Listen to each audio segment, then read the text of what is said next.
The Madera County Counsel is the chief civil law officer of the County of Madera, providing legal representation, advice, and services to the Board of Supervisors, court officials, county agencies, and county districts. Assisting the County Counsel in carrying out this complex array of legal duties are deputy county counsels.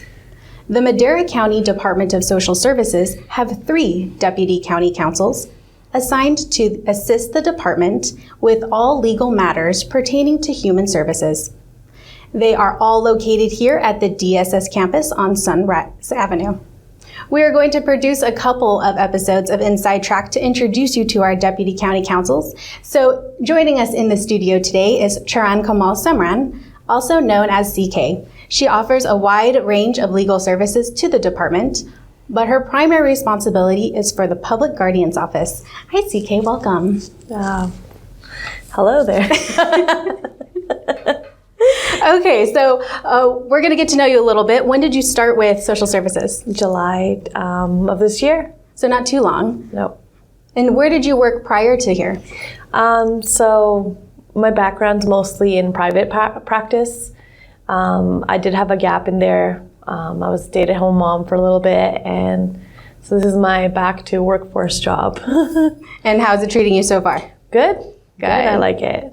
Now, our full disclosure, our offices were not too far away from each other prior to the county councils moving over to their official spots. So I got to know CK a little bit, and I happen to know that you're originally from Canada, right? Yes. But let's talk about where you went to law school. England. And how was that?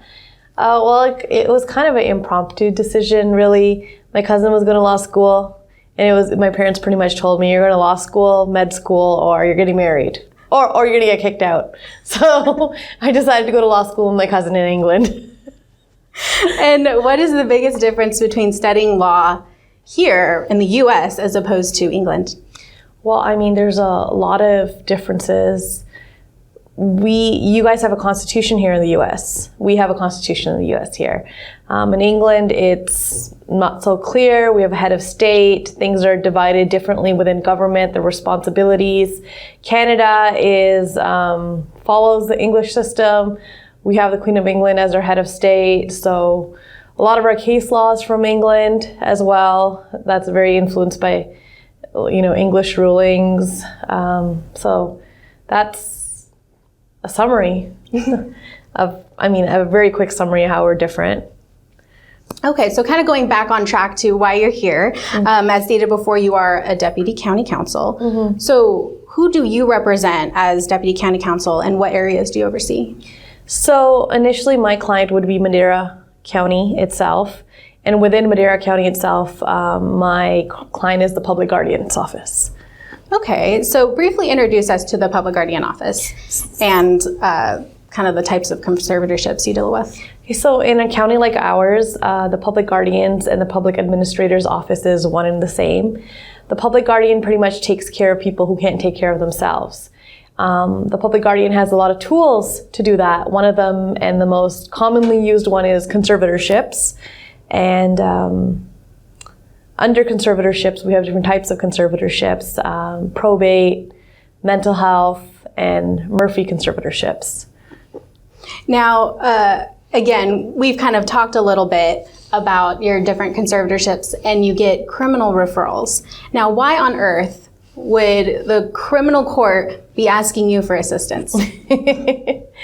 So, since I've started, I think I've appeared in criminal court more than civil probate court for conservatorships.